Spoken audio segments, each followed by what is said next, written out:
பிரியமான தேவனுடைய பிள்ளைகளே, கீ ஆஃப் ஹெவன் சேனலுக்கு உங்களை அன்புடன் வரவேற்கிறேன்.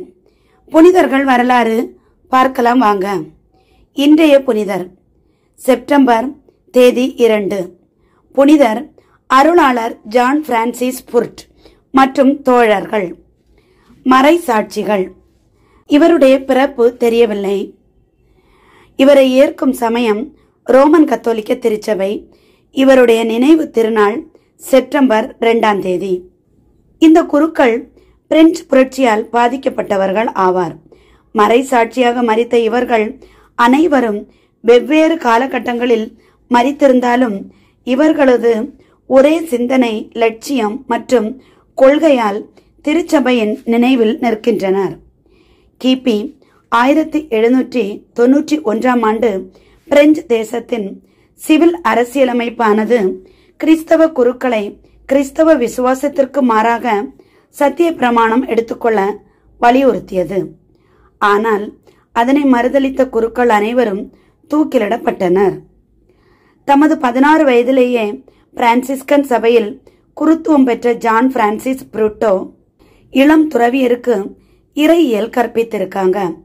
பின்னர் கைது செய்யப்பட்டு அங்குள்ள கார்மேல் சபையின் பள்ளியில் சிறை வைக்கப்படும் வரை பாரிஸ் நகரின் பழம்பெரும் துறவியர் மடத்தின் பாதுகாவலராக இருந்திருக்காங்க. கிபி 1739 சுவிட்சர்லாந்து நாட்டில் பிறந்த அப்பொல்லினரிஸ் என்பவர் கபுச்சின் சபையில் இணைந்தார். இவர் மறை போதனை, ஒப்புரவு, அருட்பணியாளர்களுக்கு கற்பித்தல் ஆகியவற்றில் புகழ்பெற்று சிறந்து விளங்கினார். தூர கிழக்கு நாடுகளுக்கு மறை பணியாளராக செல்வதற்காக நியமிக்கப்பட்டிருந்த இவர் அதற்கான ஆயத்த பணிகளில் ஈடுபட்டிருந்தார். பாரிஸ் நகரில் கீழ்த்திசை மொழிகளை கற்றுக்கொண்டிருக்கையில் பிரெஞ்சு புரட்சி வெடித்தது. கிறிஸ்தவ விசுவாசத்திற்கு மாறாக சத்திய பிரமாணம் எடுத்துக்கொள்ள மறுத்த புனித அப்பொலினரிஸ் உடனடியாக கைது செய்யப்பட்டு கார்மேல் சபையின் பள்ளியில் சிறை வைக்கப்பட்டார். 3ஆம் நிலை சபையின் உறுப்பினரான குருவானவர் செவரின் கிரவுட் என்பவர் பாரிஸ் நகரில் அருட் சகோதரியர் குழு ஒன்றிற்கு குருவாக இருந்தார். இவரும் கைது செய்யப்பட்டு கார்மேல் சபையின் பள்ளியில் அடைக்கப்பட்டார். கார்மேல் பள்ளியில் நடந்த சித்திரவதையில் முதல் நபராக கொல்லப்பட்டவரும் இவரே ஆவார். மேற்கண்ட மூவருடன் பல்வேறு ஆயர்கள், மறை பணியாளர்கள், மறை மாவட்ட குருக்கள் உள்ளிட்ட 182 பேர் கிபி 1792 செப்டம்பர் 2 பாரிஸ் நகரில் உள்ள கார்மேல் சபையின் பள்ளியில் படுகொலை செய்யப்பட்டனர். 1926 அவர்கள் அருளாளர்களாக அருட்பணிவு செய்விக்கப்பட்டனர்.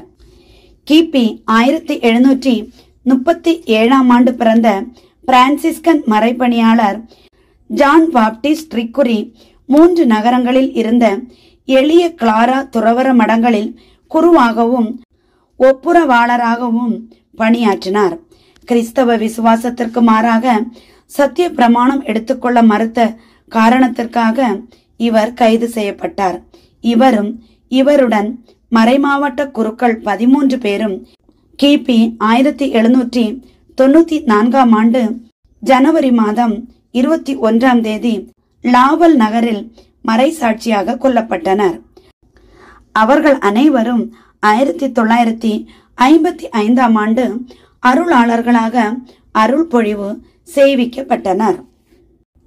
அருளாளர் ஜான் பிரான்சிஸ் புரூட் மற்றும் அவருடைய தோழர்கள் அனைவரும் சேர்த்து செப்டம்பர் 2 1792 கொல்லப்பட்டனர். ஆதலால் அவரும் அவருடைய தோழர்கள் அனைவருக்கும் சேர்த்து நினைவு திருநாள் செப்டம்பர் 2 கொண்டாடப்படுகிறது. பிரியமான தேவனுடைய பிள்ளைகளை, இன்றைய புனிதர்கள் வரலாற்றில் புனிதர் ஜான் பிரான்சிஸ் புர்ட் மற்றும் அவருடைய தோழர்களுடைய வரலாற்றை பார்த்தோம். பிரெஞ்சு புரட்சியின் போது அவர்கள் பட்ட கஷ்டமும், ஆண்டவரை மறுதலிக்க மறுத்ததால் அவர்கள் கொலை செய்யப்பட்டதையும் பார்த்தோம். எவ்வளவு ஒரு கஷ்டமான சூழ்நிலை. நாமும் நம்முடைய ஆண்டவருக்காக, நம்முடைய ஆண்டவருக்கென்றே நம்முடைய முழு இருதயத்தோடும் முழு ஆத்மாவோடும் முழு பலத்தோடும் ஆண்டவரை துதிப்போம். ஆண்டவர் நம் அனைவரையும் ஆசீர்வதித்து காப்பாராக. ஆமேன். என்றும் அன்புடன் லைலா ஜேசுபாலன்.